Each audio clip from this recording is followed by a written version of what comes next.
당신이 지금까지 알고 있던 주식 투자 상식을 완전히 뒤바꿀 충격적인 사실을 알려드리겠습니다. 월스트리트의 전설 워렌 버핏조차 극찬했던 한 투자자가 있었는데 그는 무려 47년 동안 연평균 15.3%의 수익률을 기록하며 1달러를 681달러로 만들어냈습니다. 더 놀라운 것은 이 투자자가 단 한 번도 손실을 본 해가 없었다는 사실입니다. 그 투자자의 이름은 바로 월터 슐로스입니다. 그런데 대부분의 투자자들이 이 놀라운 인물에 대해 전혀 모르고 있다는 것이 정말 안타깝습니다. 왜냐하면 그의 투자 철학과 방법론은 일반 개인 투자자들도 충분히 따라할 수 있을 만큼 단순하면서도 강력하기 때문입니다. 월터 슐로스는 1916년 뉴욕에서 태어나 고등학교만 졸업한 평범한 사람이었습니다. 대학도 나오지 않았고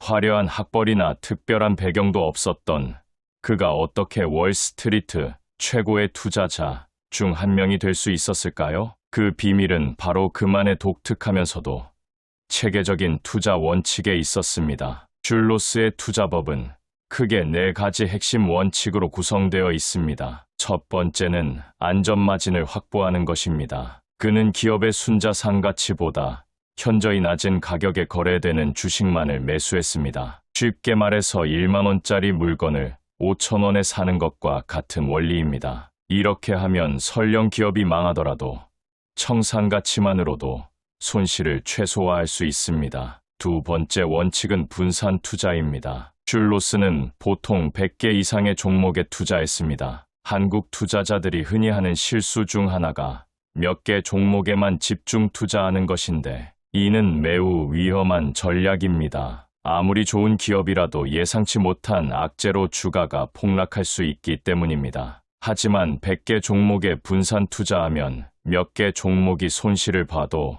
나머지 종목들의 수익으로 충분히 상쇄할 수 있습니다. 세 번째는 장기 투자입니다. 슐로스는 평균적으로 4년간 주식을 보유했습니다. 단기적인 주가 변동에 일희일비하지 않고 기업 본연의 가치가 시장에서 인정받을 때까지 기다렸던 것입니다. 이것이 바로 그가 47년간 단 한 번도 손실을 보지 않을 수 있었던 핵심 비결입니다. 네 번째는 감정을 배제한 기계적 투자입니다. 슐로스는 기업의 경영진을 만나거나 업계 전문가들의 의견을 듣지 않았습니다. 오직 재무제표와 숫자만을 믿고 투자했습니다. 이는 인간의 감정이나 편견이 투자 판단을 흐릴 수 있다는 것을 알고 있었기 때문입니다. 그런데 여기서 중요한 것은 이런 원칙들을 어떻게 실제로 적용하느냐 하는 것입니다. 먼저 안전마진을 확보하는 방법부터 알아보겠습니다. 슐로스는 주가순자산 비율이 1 이하인 기업들을 주로 찾았습니다. 즉,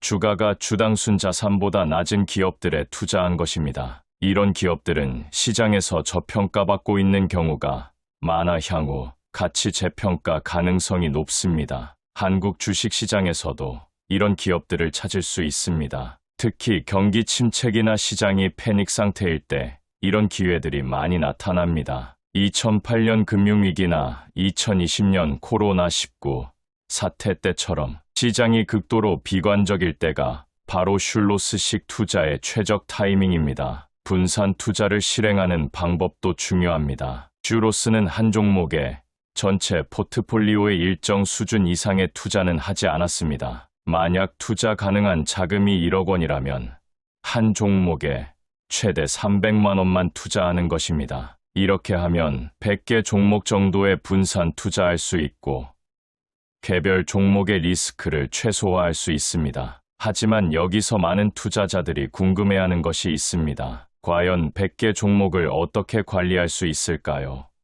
슐로스는 이 문제를 매우 간단하게 해결했습니다. 그는 복잡한 분석이나 예측을 하지 않았습니다. 단지 저평가된 기업을 사서 적정 가치에 도달할 때까지 기다렸을 뿐입니다. 장기 투자의 힘은 정말 놀랍습니다. 슐로스는 시간이 좋은 기업의 친구이자 나쁜 기업의 적이라고 말했습니다. 좋은 기업은 시간이 지날수록 내재 가치가 증가하고 시장도 결국 그 가치를 인정하게 됩니다. 반면 나쁜 기업은 시간이 지날수록 문제점이 드러나게 됩니다. 따라서 저평가된 우량기업에 장기 투자하면 시간이 투자자의 가장 큰 무기가 됩니다. 감정을 배제한 투자가 왜 중요한지도 이해해야 합니다. 인간은 본능적으로 군중 심리에 휘둘리기 쉽습니다. 주가가 오르면 더 오를 것 같아서 비싸게 사고, 주가가 떨어지면 더 떨어질 것 같아서 싸게 팝니다. 이는 투자에서 가장 피해야 할 행동입니다. 슐로스는 이런 감정적 판단을 철저히 배제하고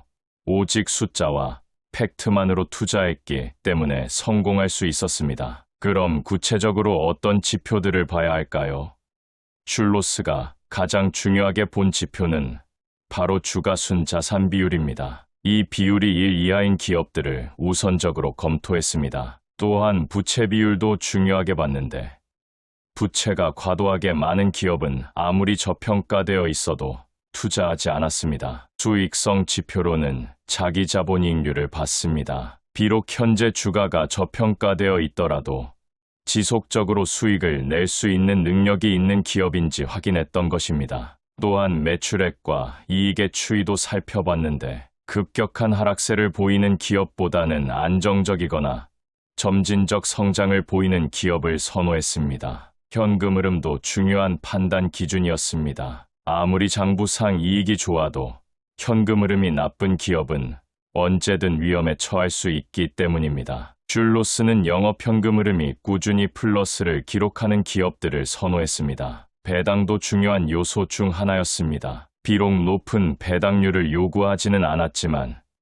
꾸준히 배당을 지급하는 기업들을 좋아했습니다. 이는 기업이 안정적인 현금 흐름을 가지고 있다는 신호이기 때문입니다. 여기서 정말 중요한 것은 이런 조건들을 만족하는 기업을 찾았다고 해서 즉시 매수하는 것이 아니라는 점입니다. 슐로스는 추가적인 하락 여지를 고려해서 단계적으로 매수했습니다. 예를 들어 어떤 기업의 적정 매수 가격을 1만 원으로 판단했다면 1만 원에서 일부 매수하고 9천 원에서 추가 매수하고 8천 원에서 또 추가 매수하는 식으로 분할 매수를 실행했습니다. 매도 타이밍도 매우 체계적이었습니다. 슐로스는 주가가 순자산 가치의 1.5배에서 2배 정도 도달하면 매도를 시작했습니다. 즉, 충분한 안전 마진을 확보하고 매수했다가 적정 가치에 근접하면 매도하는 전략이었습니다. 이때도 한 번에 모든 물량을 매도하는 것이 아니라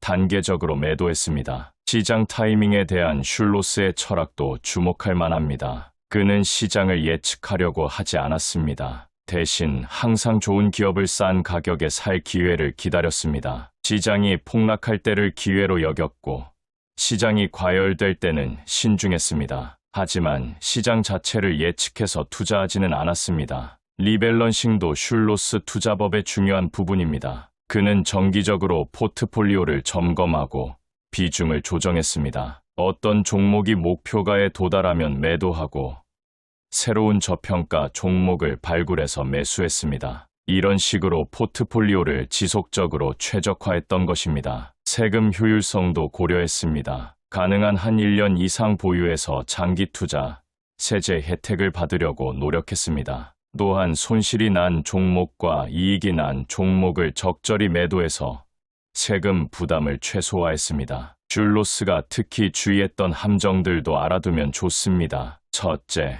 가치 함정에 빠지지 않는 것입니다. 아무리 저평가되어 있어도 사업 자체가 사양산업이거나 구조적 문제가 있는 기업은 피했습니다. 둘째, 경영진의 도덕적 해이가 있는 기업도 투자 대상에서 제외했습니다. 아무리 재무적으로 매력적이어도 경영진을 신뢰할 수 없는 기업은 위험하기 때문입니다. 복잡한 사업 구조를 가진 기업도 피했습니다. 슐로스는 단순하고 이해하기 쉬운 사업을 하는 기업을 선호했습니다. 금융업이나 첨단 기술 업종보다는 제조업이나 서비스업처럼 사업 모델이 명확한 기업들을 좋아했습니다. 인내심이야말로 슐로스 투자법의 핵심입니다. 때로는 2년에서 3년간 주가가 횡보하거나 하락하는 경우도 있었지만 슐로스는 흔들리지 않았습니다. 기업의 펀더멘털이 개선되고 있다면 언젠가는 시장이 그 가치를 인정할 것이라고 믿었기 때문입니다. 이런 인내심을 기르기 위해서는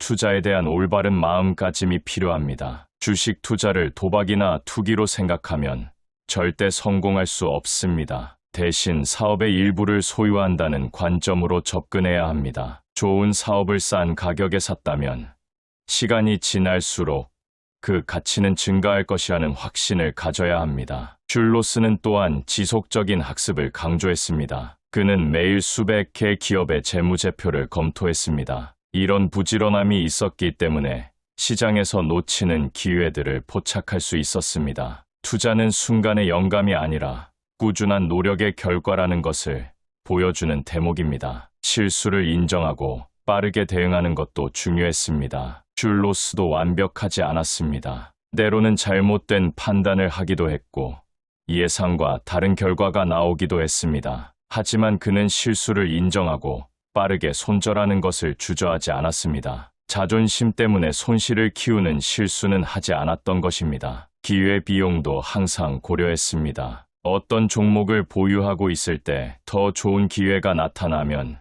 기존 종목을 매도하고 새로운 종목에 투자했습니다. 과거의 투자 결정에 얽매이지 않고 항상 현재 시점에서 최선의 선택을 하려고 노력했습니다. 슐로스의 투자법을 한국 시장에 적용할 때 주의할 점들도 있습니다. 먼저 한국 기업들의 지배구조 문제를 고려해야 합니다. 대주주와 소액주주 간의 이해상충이 있을 수 있으므로 경영진의 도덕성과 주주 친화 정책을 반드시 확인해야 합니다. 또한 한국 특유의 재벌 시스템도 고려해야 합니다. 계열사 간 상호지급 보증이나 내부거래 등이 있을 수 있으므로 단순히 개별 기업의 재무제표만 보는 것으로는 부족할 수 있습니다. 전체 그룹의 상황도 함께 살펴봐야 합니다. 규제 변화에도 민감해야 합니다. 한국은 정부 정책의 영향을 많이 받는 시장이므로 정책 변화가 특정 업종이나 기업에 미칠 영향을 항상 고려해야 합니다. 특히 금융업이나 공기업 관련주들은 정책 변화에 따른 영향이 클 수 있습니다. 환율 변동도 중요한 요소입니다. 수출 비중이 높은 기업의 경우 환율 변동이 실적에 큰 영향을 미칠 수 있으므로 이를 고려한 투자 판단이 필요합니다. 그렇다면 지금 당장 슐로스 투자법을 시작하려면 어떻게 해야 할까요? 먼저 투자 가능한 자금을 준비하되 생활비나 비상자금은 절대 건드리지 마세요. 슐로스 투자법은 장기 투자가 전제이므로 당분간 사용하지 않을 여유 자금으로만 투자해야 합니다. 다음으로 스크리닝 시스템을 구축하세요. 주가순자산 비율 1 이하, 부채 비율 적정 수준, 지속적인 수익성 등의 조건을 만족하는 기업들을 정기적으로 찾을 수 있는 시스템을 만드는 것입니다. 요즘은 증권사에서 제공하는 스크리닝 도구들을 활용할 수 있습니다. 포트폴리오 관리 도구도 준비하세요. 100개가 넘는 종목을 관리하려면 체계적인 관리 시스템이 필요합니다. 매수 가격, 목표 가격, 현재 상황 등을 정리해서 관리할 수 있는 시스템을 구축하세요. 무엇보다 인내심을 기르는 연습을 하세요. 단기적인 주가 변동에 일희일비하지 않고 장기적 관점을 유지하는 것이 가장 어려우면서도 가장 중요한 부분입니다. 이를 위해 투자 일기를 쓰거나 정기적으로 투자 원칙을 되새기는 습관을 기르는 것이 좋습니다. 슐로스 투자법의 가장 큰 장점은 단순함과 재현 가능성입니다. 복잡한 기술적 분석이나 시장 예측이 필요하지 않습니다. 누구나 배우고 실행할 수 있는 체계적인 방법론입니다. 더욱이 47년간 검증된 방법이기 때문에 신뢰할 수 있습니다. 하지만 이 방법이 쉽다는 뜻은 아닙니다. 단순하다고 해서 쉬운 것은 아니기 때문입니다. 시장이 패닉 상태일 때 용기를 내서 매수하고 모든 사람이 낙관적일 때 신중함을 유지하는 것은 결코 쉬운 일이 아닙니다. 또한 몇 년간 성과가 나오지 않아도 꾸준히 원칙을 지키는 것도 매우 어려운 일입니다. 그러나 이런 어려움을 극복하고 슐로스의 원칙을 꾸준히 실행한다면 당신도 놀라운 투자 성과를 거둘 수 있을 것입니다. 월터 슐로스가 보여준 것처럼 화려한 학벌이나 특별한 재능이 없어도 올바른 원칙과 꾸준한 실행만으로도 투자에서 성공할 수 있습니다. 지금이 바로 시작할 때입니다. 시장이 불안정할수록 다른 투자자들이 두려워할수록 슐로스식 투자의 기회는 늘어납니다. 47년간 연평균 15.3% 수익률이라는 놀라운 기록 뒤에 숨어있는 이 단순하면서도 강력한 투자 철학을 이제 당신이 실행해 볼 차례입니다. 워렌 버핏이 극찬했던 그 투자법으로 당신의 재정적 자유를 향한 첫걸음을 내딛어 보세요. 하지만 여기서 끝이 아닙니다. 슐로스 투자법을 더욱 효과적으로 활용하기 위한 숨겨진 비밀들이 아직 남아 있습니다. 이제부터는 일반적인 투자서에서는 절대 알려주지 않는 실전 노하우들을 공개하겠습니다. 슐로스가 실제로 어떤 기업들에 투자했는지 구체적인 사례들을 살펴보면 놀라운 패턴을 발견할 수 있습니다. 그가 가장 큰 수익을 거둔 투자 중 하나는 바로 파산 직전까지 갔던 철강회사였습니다. 당시 모든 투자자들이 이 회사를 외면했지만 슐로스는 이 회사의 토지와 설비 등 실물 자산의 가치가 주가보다 훨씬 높다는 점을 간파했습니다. 결국 이 회사는 구조 조정을 통해 다시 살아났고 슐로스는 무려 300% 이상의 수익을 거뒀습니다. 이런 사례에서 우리가 배울 수 있는 것은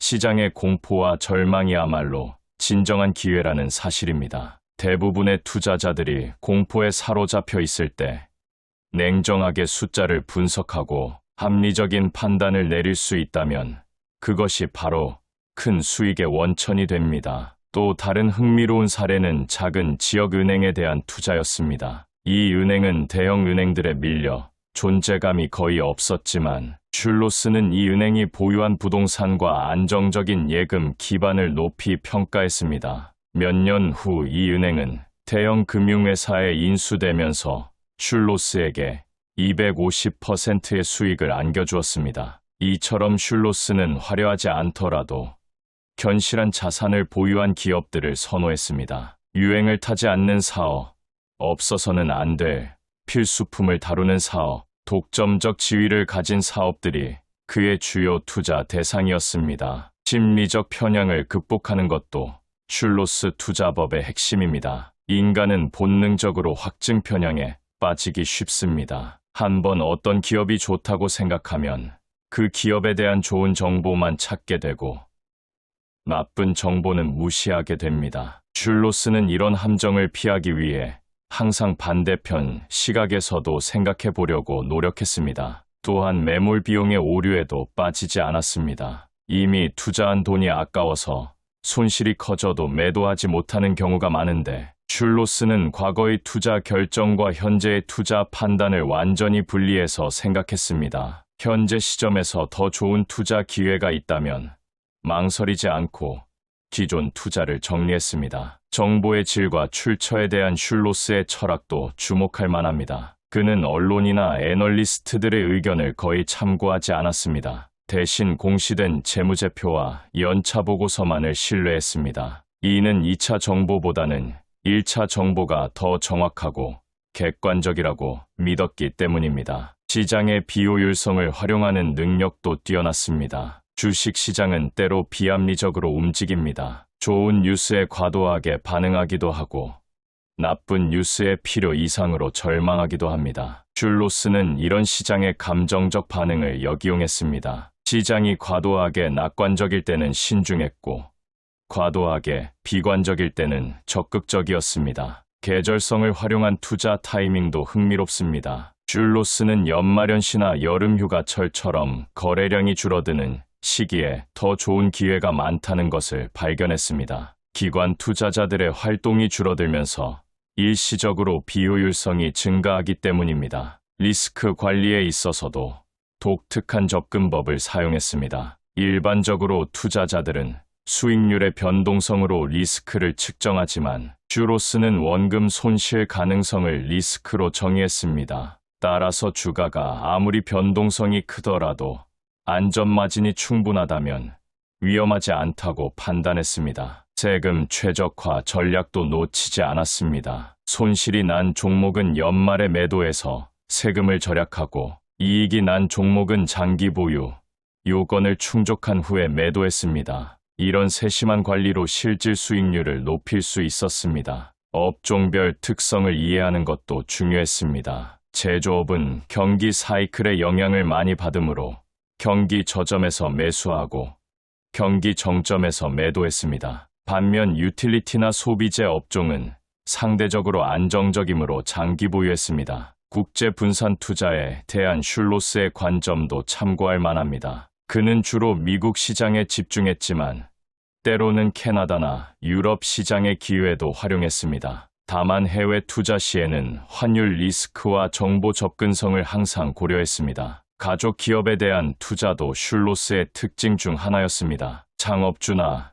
그 가족이 경영하는 기업들은 장기적 관점에서 사업을 운영하는 경우가 많아 슐로스의 투자 철학과 잘 맞았습니다. 다만 지배구조의 투명성은 반드시 확인했습니다. 경기 침체기 투자 전략은 특히 중요합니다. 경기가 나쁠 때는 대부분의 기업 주가가 하락하지만 그 중에서도 재무구조가 건전하고 필수재를 다루는 기업들은 상대적으로 타격이 적습니다. 슐로스는 이런 기업들을 경기 침체기에 집중적으로 매수했습니다. 인플레이션 대응 방법도 알아두면 유용합니다. 인플레이션이 심할 때는 실물 자산을 많이 보유한 기업들이 유리합니다. 부동산이나 원자재, 재고 자산 등이 인플레이션에 따라 가치가 상승하기 때문입니다. 슐로스는 이런 자산 인플레이션 해지 효과를 적극 활용했습니다. 기술주에 대한 슐로스의 신중한 접근법도 눈여겨볼 만합니다. 그는 기술 변화가 빠른 업종에는 웬만해서는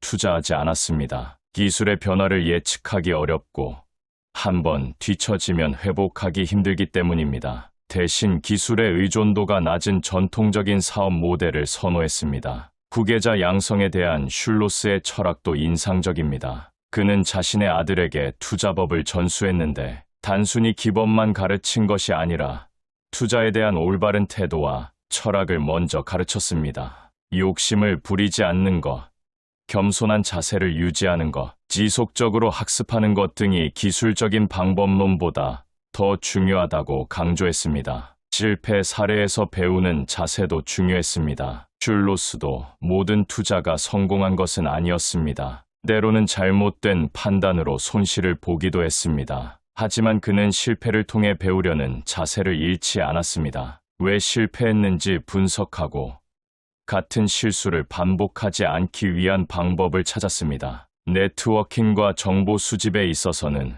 의외로 소극적이었습니다. 많은 투자자들이 내부 정보나 전문가, 의견에 의존하려고 하지만 슐로스는 이런 것들을 오히려 노이즈라고 생각했습니다. 공개된 정보만으로도 충분히 좋은 투자 기회를 찾을 수 있다고 믿었습니다. 은퇴 계획도 체계적이었습니다. 슐로스는 70대 후반까지 현역으로 활동했지만 점진적으로 포트폴리오 규모를 줄여나갔습니다. 나이가 들수록 더 보수적으로 투자했고 최종적으로는 가장 확실한 종목들만 남겨두었습니다. 현재 시점에서 슐로스 투자법을 실행할 때 고려해야 할 변화된 환경들도 있습니다. 과거보다 정보가 빠르게 전파되므로 극단적인 저평가 상황은 줄어들었습니다. 하지만 여전히 시장의 비효율성은 존재하고 인내심을 가진 투자자에게는 기회가 있습니다. 알고리즘 트레이딩의 영향도 고려해야 합니다. 단기적 변동성은 증가했지만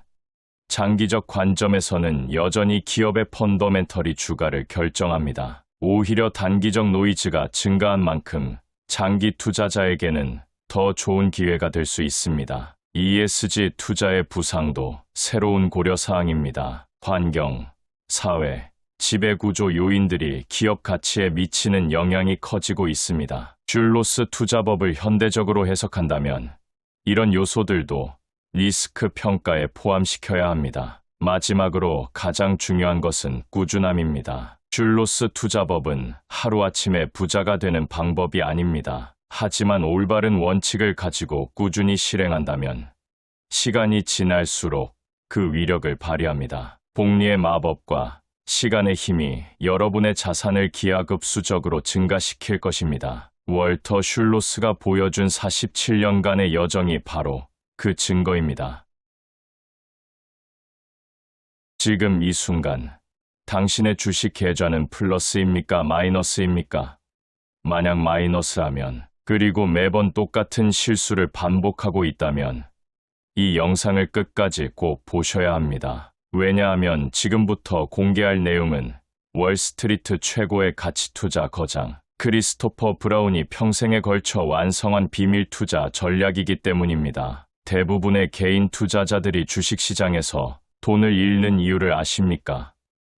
바로 감정에 휘둘려서 잘못된 타이밍에 매수하고 더 나쁜 타이밍에 매도하기 때문입니다. 하지만 크리스토퍼 브라운은 달랐습니다. 그는 트위디 브라운 자산운용사에서 38년간 펀드 매니저로 활동하면서 단 한 번도 시장 평균을 밑돈 적이 없었습니다. 그의 비밀 무기는 바로 철저한 가치투자 원칙이었습니다. 크리스토퍼 브라운의 투자 철학은 매우 간단합니다. 기업의 진짜 가치보다 싸게 거래되는 주식을 찾아서 사는 것입니다. 하지만 여기서 중요한 것은 그 진짜 가치를 어떻게 측정하느냐는 것입니다. 브라운은 벤저민 그레이엄의 제자로서 정통 가치 투자의 원칙을 철저히 고수했습니다. 그는 기업의 장부 가치, 수익성, 현금 흐름을 꼼꼼히 분석하여 내재 가치를 계산하고 그 가치보다 현저히 낮은 가격에 거래되는 주식만을 매수했습니다.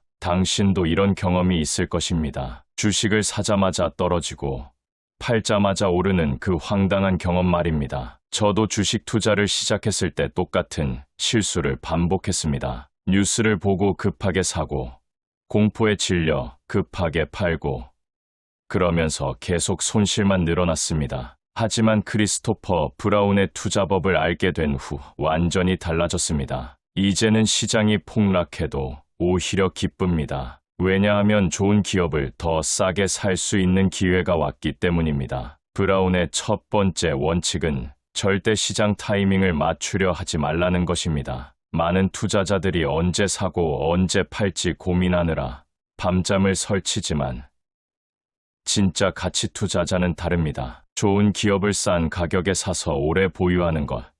그것이 전부입니다. 브라운은 말했습니다. 시장은 단기적으로는 투표기계지만 장기적으로는 체중계라고. 결국 기업의 진짜 가치가 주가에 반영되기 마련입니다. 두 번째 원칙은 분산 투자입니다. 하지만 여기서 말하는 분산 투자는 단순히 여러 종목에 나눠 투자하는 것이 아닙니다. 서로 다른 업종, 서로 다른 비즈니스 모델을 가진 우량 기업들에 투자하는 것입니다. 브라운은 보통 15개에서 20개 정도의 종목으로 포트폴리오를 구성했습니다. 너무 적으면 위험하고 너무 많으면 관리가 어렵기 때문입니다. 세 번째 원칙은 절대 잃어서는 안 될 돈으로 투자하지 말라는 것입니다. 이것은 정말 중요합니다. 생활비나 당장 써야 할 돈으로 주식 투자를 하면 감정적인 판단을 하게 됩니다. 주가가 떨어지면 불안해서 급하게 팔고 올라가면 욕심이 생겨서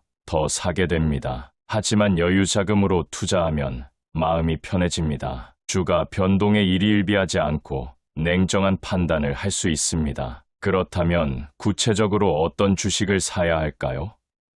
브라운이 제시한 기준은 다음과 같습니다. 먼저 주가 수익 비율이 낮아야 합니다. 시장 평균보다 낮은 주가 수익 비율을 가진 기업들이 저평가되어 있을 가능성이 높습니다. 둘째, 주가 순자산 비율도 낮아야 합니다. 장부 가치 대비 주가가 낮다는 것은 그만큼 안전 마진이 크다는 뜻입니다. 셋째, 부채 비율이 높지 않아야 합니다. 부채가 많은 기업은 경기가 나빠지면 위험할 수 있습니다. 하지만 여기서 가장 중요한 것은 숫자만 보는 것이 아니라 그 기업의 비즈니스 모델을 이해하는 것입니다. 브라운은 항상 강조했습니다. 자신이 이해할 수 없는 사업을 하는 기업에는 절대 투자하지 말라고. 아무리 재무제표가 좋아도, 아무리 전문가들이 추천해도 자신이 그 기업의 수익 구조를 이해하지 못한다면 투자해서는 안 됩니다. 이제 실제 투자 과정을 살펴보겠습니다. 먼저 투자할 기업을 선별합니다. 위에서 말한 기준들을 만족하는 기업들을 찾아내는 것입니다. 그 다음에는 그 기업들을 하나하나 자세히 분석합니다. 최근 몇 년간의 재무제표를 보고 경영진의 능력을 평가하고 업계 전망도 살펴봅니다. 이 과정에서 정말 투자할 만한 기업인지 판단합니다. 투자 시점도 중요합니다. 아무리 좋은 기업이라도 너무 비싸게 사면 수익률이 낮을 수밖에 없습니다. 브라운은 보통 기업의 적정 가치보다 30% 이상 싸게 거래될 때 매수했습니다. 이런 기회는 시장이 불안할 때, 특히 전체적인 하락장에서 자주 나타납니다. 남들이 공포에 떨 때가 바로 가치 투자자들에게는 기회인 것입니다. 매수한 후에는 인내심이 필요합니다. 가치 투자의 핵심은 장기 투자입니다. 브라운은 보통 3년에서 5년 정도의 투자 기간을 염두에 두었습니다. 그 기간 동안 시장이 그 기업의 진짜 가치를 인정할 때까지 기다리는 것입니다. 물론 그 과정에서 주가가 더 떨어질 수도 있습니다. 하지만 기업의 펀더멘털이 견고하다면 결국은 오를 수밖에 없습니다. 매도 시점도 명확한 기준이 있어야 합니다. 브라운은 주가가 적정 가치에 근접하거나 웃돌 때 매도했습니다. 더 오를 수도 있다는 욕심을 버리고 적정한 수익에서 만족하는 것입니다. 또한 기업의 펀더멘털이 악화되어 투자 논리가 무너졌을 때도 과감히 매도했습니다. 실수를 인정하고 손절하는 것도 가치 투자의 중요한 부분입니다. 그런데 여기서 중요한 질문이 하나 있습니다. 과연 이런 방법이 지금도 통할까요? 시장이 예전보다 훨씬 효율적이 되었고 정보도 빠르게 공유되는 시대의 말입니다. 놀랍게도 답은 여전히 예스입니다. 왜냐하면 인간의 심리는 변하지 않기 때문입니다. 여전히 사람들은 욕심과 공포에 휘둘리고 여전히 단기적인 변동에 과도하게 반응합니다. 그래서 가치 투자의 기회는 계속 존재하는 것입니다. 실제로 최근 한국 주식시장에서도 브라운의 원칙을 적용하면 좋은 결과를 얻을 수 있습니다. 코로나19 팬데믹 때를 생각해 보세요. 시장이 폭락했을 때 많은 우량 기업들이 헐값에 거래되었습니다. 그때 용기를 내어 매수한 투자자들은 지금 큰 수익을 거두고 있습니다. 반대로 공포에 휩싸여 손절한 투자자들은 큰 손실을 봤습니다. 브라운의 투자법을 실제로 적용하려면 몇 가지 도구가 필요합니다. 먼저 기업의 재무 정보를 쉽게 확인할 수 있는 사이트나 앱을 활용해야 합니다. 금융감독원의 전자공시 시스템이나 각종 증권사 앱에서 기본적인 재무 정보를 확인할 수 있습니다. 또한 업종별 특성을 이해하기 위해 관련 뉴스나 보고서도 꾸준히 읽어야 합니다. 하지만 가장 중요한 것은 마음가짐입니다. 가치 투자는 빠른 수익을 추구하는 투자법이 아닙니다. 꾸준하고 안정적인 수익을 추구하는 투자법입니다. 따라서 단기간에 큰 돈을 벌겠다는 생각은 버려야 합니다. 대신 장기적인 관점에서 꾸준히 자산을 늘려나간다는 마음가짐이 필요합니다. 또한 실패를 두려워하지 말아야 합니다. 아무리 신중하게 분석해도 잘못된 투자 결정을 내릴 수 있습니다. 브라운도 실패한 투자가 많았습니다. 하지만 그는 실패로부터 배웠고 그 경험을 바탕으로 더 나은 투자자가 되었습니다. 중요한 것은 실패했을 때 그 원인을 분석하고 같은 실수를 반복하지 않는 것입니다. 지금 이 순간에도 시장에는 저평가된 우량 기업들이 존재합니다. 다른 투자자들이 외면하고 있는 바로 그 기업들이 미래에 큰 수익을 가져다 줄 것입니다. 크리스토퍼 브라운이 평생에 걸쳐 증명한 이 진리를 이제 당신도 경험해 보세요. 시장이 불안할 때마다 기회가 온다는 것을, 인내심을 가지고 기다리는 자에게 보상이 따른다는 것을 말입니다. 마지막으로 한 가지 더 말씀드리고 싶은 것이 있습니다. 가치 투자는 단순히 돈을 버는 방법이 아닙니다. 좋은 기업에 투자함으로써 그 기업의 성장에 함께 참여하는 것입니다. 당신의 투자금이 기업의 발전에 도움이 되고 그 결과로 당신도 수익을 얻는 것입니다. 이것이 바로 건전한 자본주의의 모습이고 크리스토퍼 브라운이 추구했던 투자 철학의 핵심입니다. 이제 선택은 당신의 몫입니다. 계속해서 감정에 휘둘려 손실을 반복할 것인지 아니면 검증된 가치 투자 원칙에 따라 안정적인 수익을 추구할 것인지